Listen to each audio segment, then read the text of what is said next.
All right, we are live. Hey guys, it's Jeremy Krulikowski here, and what I'm about to do is something very, very vulnerable, but it's something that I believe is going to serve you because every single person deals with what I deal with or I have dealt with. Every single person, because we're human, um, has things that we suppress. We have fears. We have emotions that we don't like to feel. And so we distract ourselves from them and we suppress them and we deny them. We deny reality because we don't want to feel those emotions. But if we're not careful, they can cost us the lives of our own lives, our loved ones, and they can completely cause everything to fall apart. And I'm doing this right now because I just had a really good cry, and I like being real, and I like being human because there are so many people right now that are gurus online, and it's like everything you see on social media, it just feels so fake. I think a lot of us are probably tired of that, and it's like, where's the real struggle? And then you find out, months later, oh, they're getting a divorce, or oh, this person committed suicide, or oh, this person just had, a heart attack and they weren't sleeping, for months on end, whatever it was, and no one never knew. I don't want to be fake. And so one of the things that I'm grateful for is that we have learned over time how to really be able to deal with our emotions in a really healthy way, to be able to grieve things, but to be able to grieve things and work through them very quickly so that they don't sabotage us. And what I'm going to share right now is how denial almost cost me my daughter. The reason why I just had a really good cry is because I realized that there was something I was even holding on to for a very long time. And I don't think what I was feeling in the moment was related to this with my daughter, but it just kind of came up because I was in the motion of grief, and I just had a really good connection with her. But most of you probably don't know this, but when my daughter was newborn, a couple days after she was born, she ended up she was already like 5 pounds 5 ounces, something like that. And when my daughter was born a couple days afterward, she actually went into cardiac arrest in our home. And what had happened is, we still to this day don't know exactly what happened, but she started turning purple, and eventually she started coughing up bile, and she actually choked on bile, and she actually died. Went into cardiac arrest in my arms. I tried doing CPR, it wasn't working, and I ran downstairs screaming, crying out to God, and called an ambulance, and the fire department came, and they were able to get her back, and then get her to the hospital. But she actually went, I believe, 26 minutes without an established heart rate. And it's a really long story. I've shared it. You can actually Google my name. I think you can find it on Google. I shared it years and years ago, in a chapel message when I was at school. But the reason why I'm sharing this is because the reason why I just got done crying is because I really had to take some time and ask her for forgiveness. Because I realized that I never really did that on a level like I needed to. And the reason why I asked for forgiveness is because, looking back, my wife was in so much pain, and I was trying to take care of her. We were all by ourselves. My daughter was having these issues. She wasn't breastfeeding very well, and I had so much going on. And I looking back, if I'm truly honest with myself, I saw the signs. I saw some signs, and I knew it wasn't okay. And I had that feeling in my gut, like, maybe if I this could be worse than what I think it is. And I didn't address it because ultimately I was just trying to protect myself emotionally. I didn't want my worst fears to be confirmed. I didn't want to have to feel the greater anxiety of knowing that this really could be something massively wrong with her. And ultimately, my negligence and my not taking full responsibility and my putting it off and suppressing it and just kind of pretending, and even maybe probably spiritualizing it's going to be okay, God's got us, whatever, is what ultimately led to her almost dying. Guys, my daughter's story is an absolute miracle. My daughter should not be here. I mean, everyone in the hospital was stunned, shocked. She had the most amazing dramatic recovery. I mean, and today she's perfectly fine by the grace of God. But I realized that my not wanting to have to face the truth literally almost killed her, like, permanently. And that guilt is a guilt that I can't imagine. um I can't imagine if she had actually died. And I eventually would have come to grips with it, that ultimately, like, I it was my fault. At the time, I couldn't. I don't think I emotionally could take that on. But looking back, I can. I'm at a place now where I can handle that truth, and I can work through it and grieve through it, and receive and move forward. But the reason why I'm sharing this with you is because denial is very dangerous. And if you're watching this, there's a very good chance there are some things in your life right now, especially if you've been following us for some time, this is we're primarily talking about your finances, but obviously your finances relate to your relationships, your marriage, they relate to your interactions with your kids, they relate to your health, they relate to your work, your ability to provide. I mean, everything relates to everything. And when your finances are not in order and where they need to be exactly, and you don't know how to communicate with healthfully with them, you don't know how to prepare financially for the future, for emergencies, you're stretched thin, you're feeling tons of pressure, it can feel overwhelming sometimes. You're so busy, you're not giving your spouse the attention, the kids the attention, things are happening, you're not sleeping, or you're working tons of hours just to try to keep your head above water. Eventually, guys, what happens is, if you have a problem with your finances, or again, as it relates especially to your marriage, maybe you're watching this and like, if I there's a part of you, just like I had when my daughter was in that place, there's a part of you that, if you're really honest with yourself and you're really vulnerable and you don't pretend it and you don't social media it or drink it or pill it, or whatever it is, a way to try to cope and distract yourself from it, if you're really honest with yourself, something is wrong. you know you know that if you don't fix this problem and you don't get some serious help right away, like I needed to call an ambulance a day before I called an ambulance, and I didn't. And if I would have called for help sooner, there's a very good chance my daughter never would have had to go through that level of suffering. They could have figured out what was going on, and they probably could have addressed it. I don't know ultimately, but as it applies to you, the reality is that maybe you're married, you're looking at your marriage right now, you're going, you know what, this is not good. How our level of connection, our level of intimacy, the fighting, or the cold shoulder, the ignorance, this is just not healthy. This is not going to lead anywhere well. How this is impacting your children, the disconnection that you're feeling, the stress that they're having to go through as a consequence of what you're having to go through, the things that they're not able to do, or the time you're not able to spend, or the quality and the connection that you're not able to have, where that leads to them. For them, that kids that go through that and they don't feel connected to you, just like with the marriage, it can lead to divorce, just like that it can lead to an affair, it can lead to addictions and pornography and all of those things.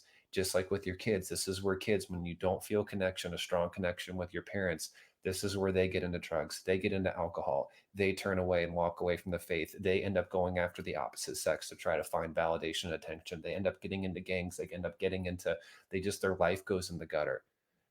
Or you're looking at your health and that ultimately the stuff that's keeping you up at night or is making it hard to sleep, or the stuff that you're trying to stuff, when you have those thoughts, that ultimately it's leading to so much anxiety, it's leading to so much stress or sadness, it's having its toll. Maybe you're dealing with autoimmune, you're starting to take medications, you've got blood pressure, you've got high cholesterol, you've got these different things. There's ways of coping, whether that's food, whether that's other addictions, things that are starting to cause problems in your body, and you're pretending it and saying it's probably not that bad, it's going to be fine. So and so lived this long, they did just like I did. I told myself things in that moment to survive.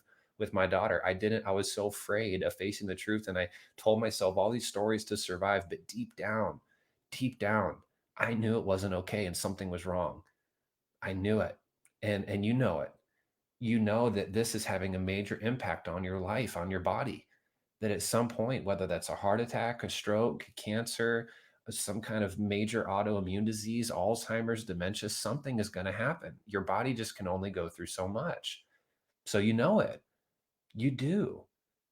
You do. Or maybe it's just, again, the consequence of, I don't care how much money you make, and I don't care how much you have in your retirement. You and I both know that if you don't get this debt out of your life, or you don't have a solid plan, or you don't start saving, at some point, it's going to hit the fan.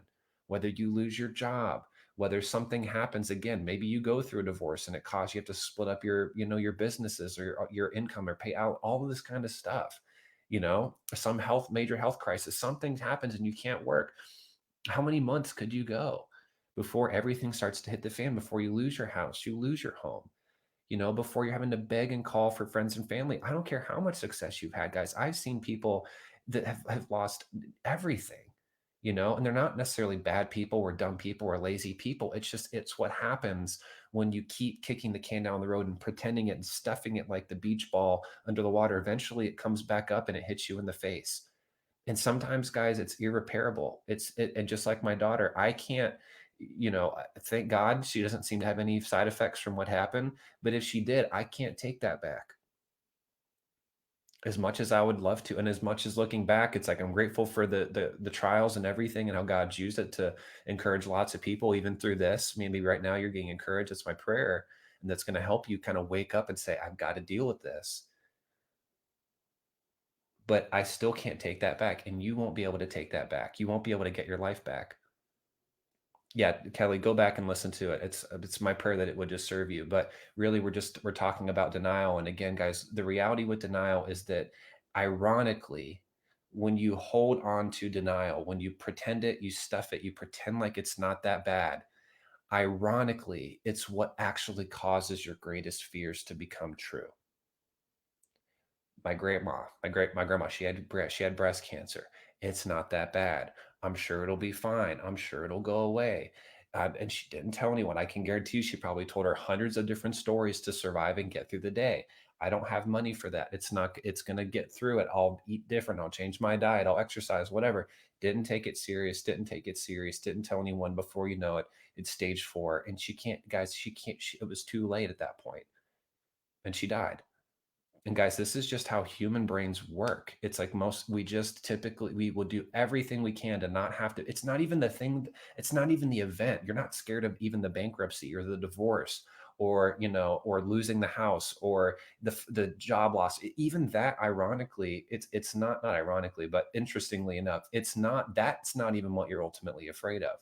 What you're ultimately afraid of is the emotion that you would have to undergo if those things actually happen, right? It's the anxiety, it's the panic attack, it's the freak out, it's the depression that might just be debilitating. It's the anger that is just raging that causes you to become the Hulk, or something. That is what you're terrified of. That, if you're really being honest with yourself. And so what causes those things to ultimately happen again is when you don't address them, when you pretend like they're not there, and you ignore it and you ignore it and you ignore it, you ignore the debt, you ignore that you don't have a plan, you ignore that you're not being responsible, you ignore that you're not doing, stepping up in these areas and taking it serious, and like I did too, just reaching out and calling someone that could help you. Guys, that is what is going to cause, ironically, your greatest fears to become true. My greatest fear in that moment is that something massively wrong was wrong with my daughter, but I pretended it wasn't there. I told myself I tried to tell myself something to help me get through it and cope with the pain and distract myself from the emotion and the anxiety that I was feeling. But ironically, that distraction and that coping and that suppression denial is what actually caused my greatest fear to come true, because I neglected it. And that's what happens, guys, when you live in denial. You neglect the problem until the problem grows and becomes so nasty and so awful and so terrible that you can't fix it. Or if you do, it's going to still have major consequences, just like my daughter did have brain damage. Just like my daughter did have, and thank God she was healed. But I'm just telling you guys, it happened. And that was a consequence of my denial.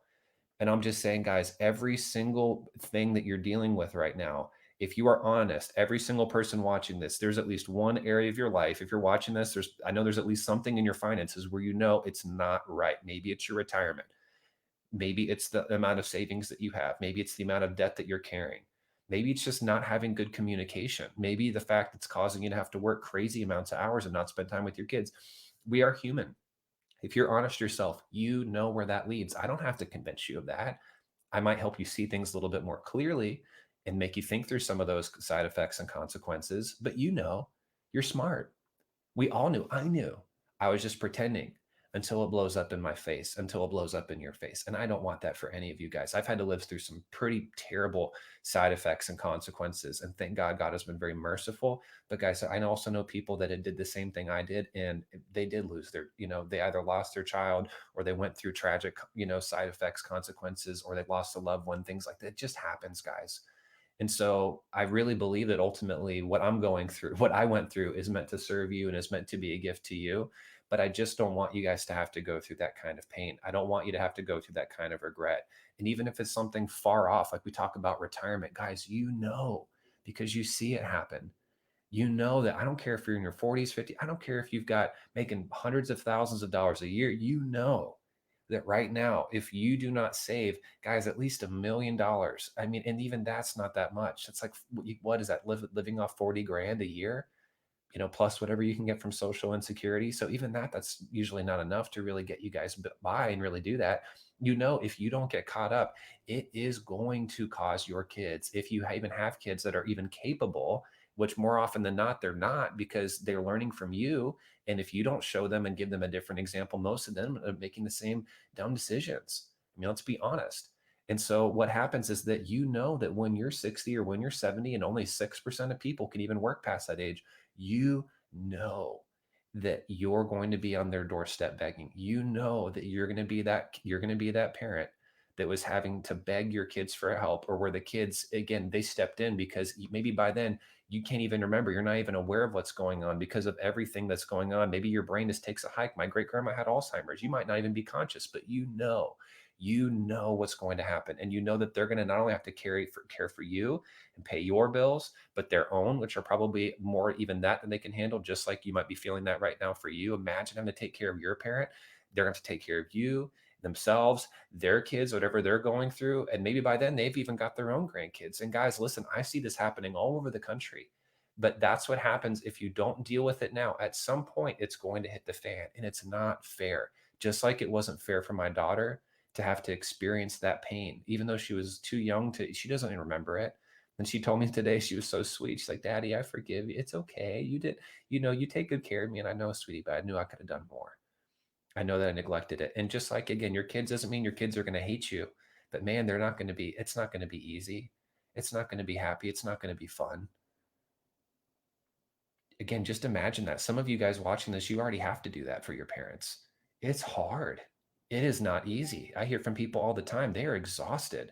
They are so burnt out, and they're freaking out because they're trying, like, guys, I mean, literally all it takes is the government just saying, we're not covering these things anymore. And then who pays for that? Who pays for the medications? Who pays for the heart surgeries? Who pays for some of the nursing care or the things that they need? You do. If they don't, if that all that happens, and then think about what's going to happen to your kids. Who's going to pay for that? They will. And do you really want to put that on them? I know I don't. So that means I have to take care of my stuff now. And that's why we're doing that. And that's why I'm sharing this with you guys. I mean, I could go 100 different areas in this, but again, the reason I'm sharing this is because you know that you are living in denial, especially, I don't know anybody that on some level there's something going on in their financial life where they know this needs to be fixed.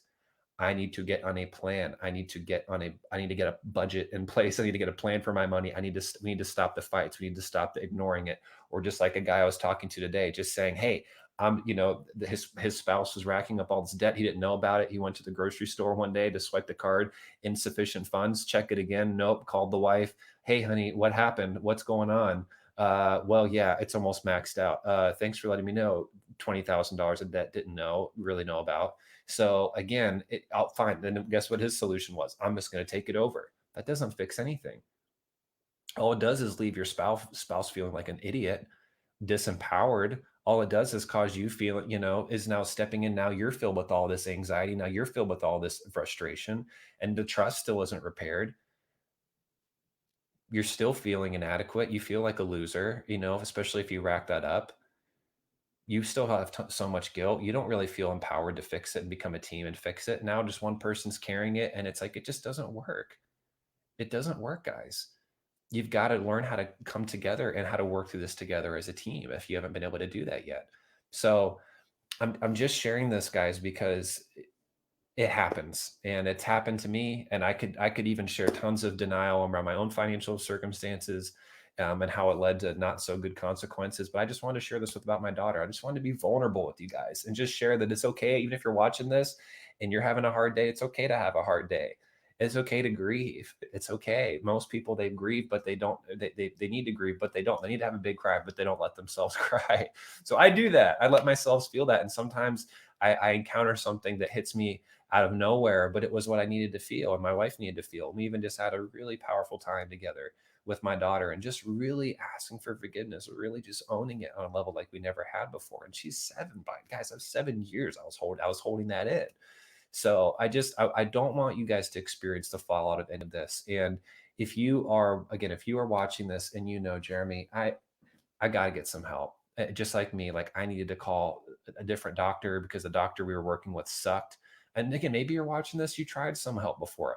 The truth is, guys, going back to my daughter's story, the pediatrician we were working with at the time, we called and we told him what was going on. He basically said this: it's probably fine.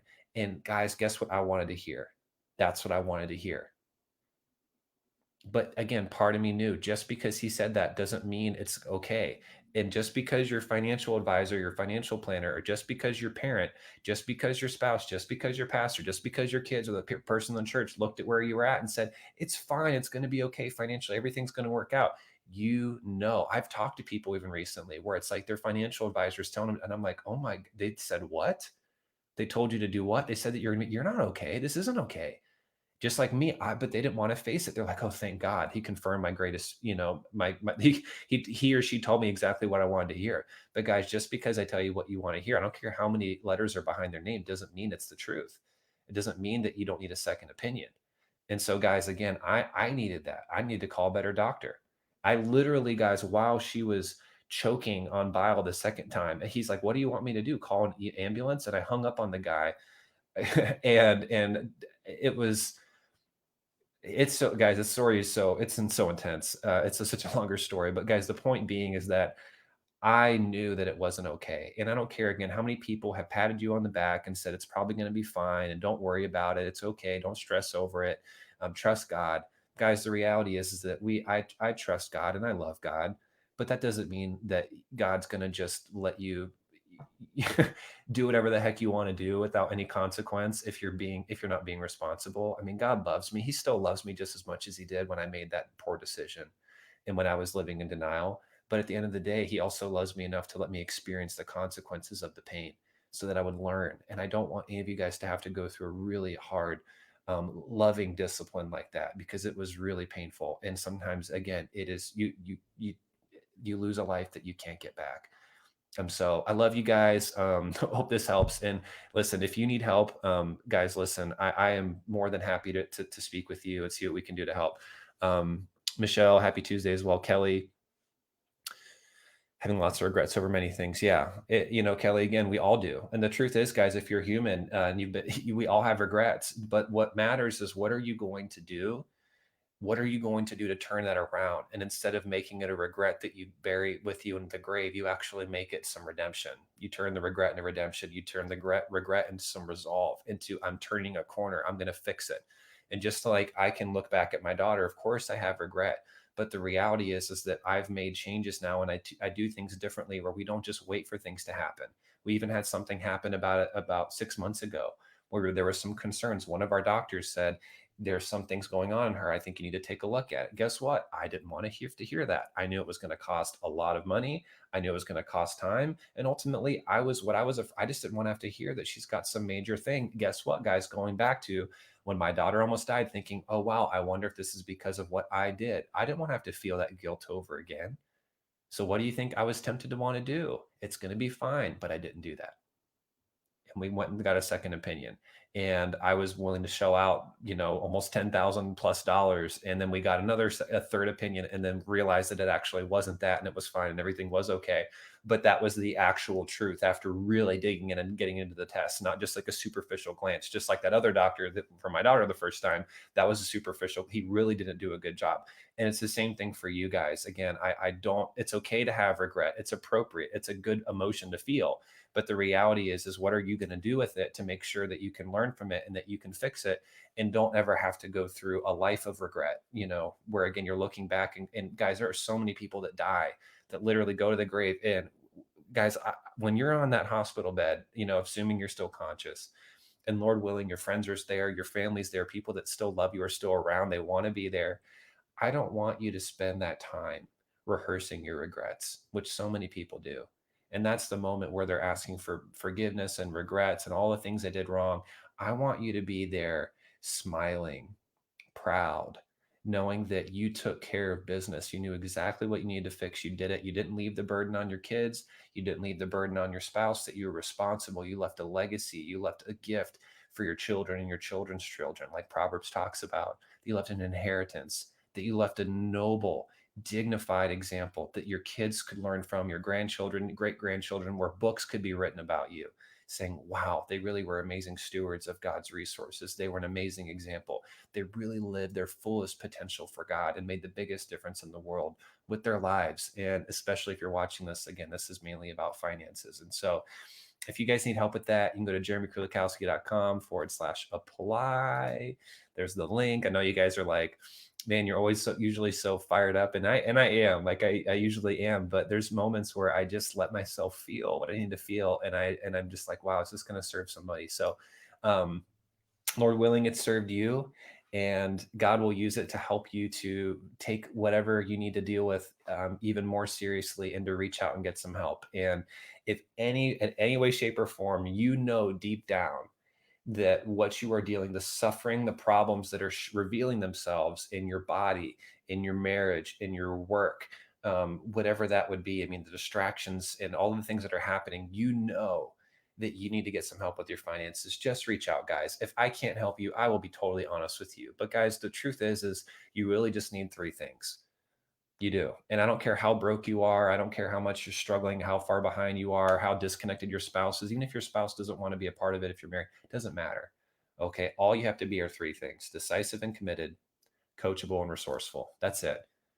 Because guys, I come from the bottom of the bottom. Okay. And we have some people that have, some of our best clients came from the lowest place, where they had basically given up. They were hopeless. I've literally had people where they sat down with an attorney or like a bankruptcy attorney. They were like, you're screwed. You can't even do that. It's like, and they came to us, and they were able to start paying off the debt and end the crazy fights that were freaking out their daughter and all this kind of stuff. I mean, guys, we've taken people that were literally, like, most every person that is a financial professional would probably say there ain't no luck for you. And I'm not saying you have to be that bad, like that bad, where it's like you literally are just like on the brink of just losing everything. But I am saying, like, if that is you, but you're really committed and you're resourceful and you're willing to invest in yourself time wise, financially, guys, again, I'm going to say, again, I'm even going to, those two things, especially if you talk to people that are, if they say, I don't have enough time, they always say, what? I don't have enough money. And the reality is, guys, you cannot afford to stay alone. You cannot afford to not have professional help. I have, over the last couple of years, I've invested over 100 grand on myself. I didn't have a trust fund. I didn't have, I didn't have to put it on credit cards, for hundreds of, thousands. I didn't have to do any of that stuff. I invested in myself though. And I took the money, and instead of spending it on a bunch of other stuff that I didn't need, I invested it in my own personal development and my own growth, so that I could be the best coach in the world for people like you and help you guys with your stuff by, first of all, making sure that I'm taking care of myself and becoming the best version of me.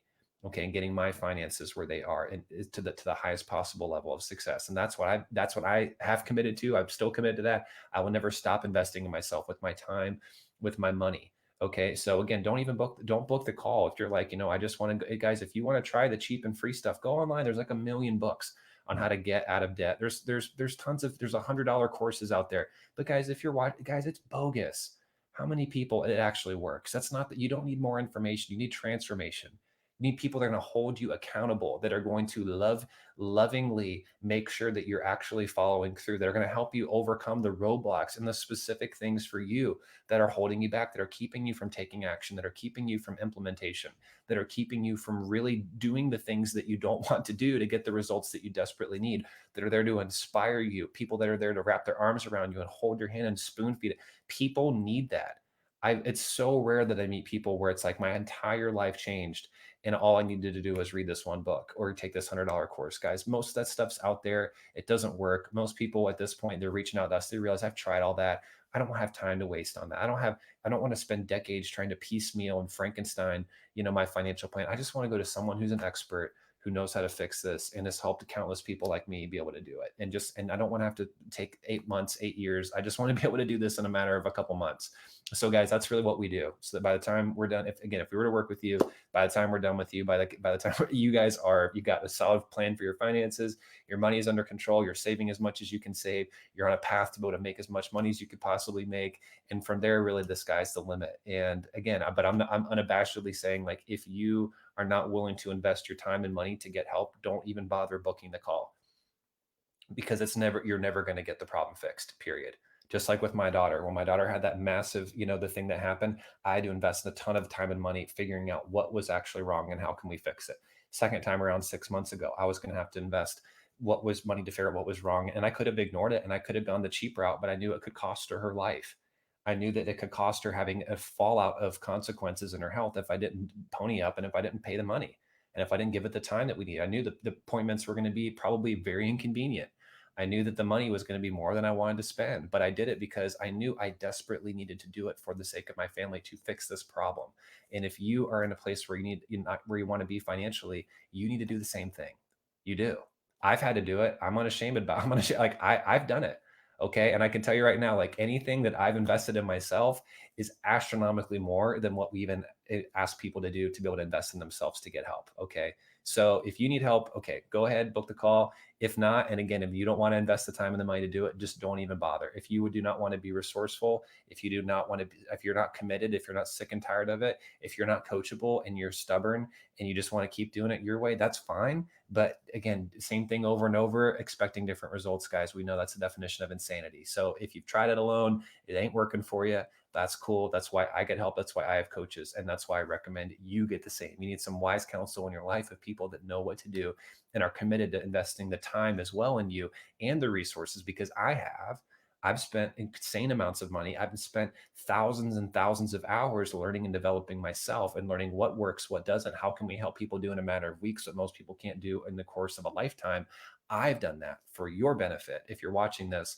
And I want you guys to be able to do the same so that your family, your loved ones, and ultimately the people around the world that need your support can do the same and have the same benefit from you and your hard work and your time and your money that you've invested in yourself. So go to jeremykrulakowski.com if you need help. God bless you guys. Have an amazing day, and we will see you guys on the next show. Have an awesome time.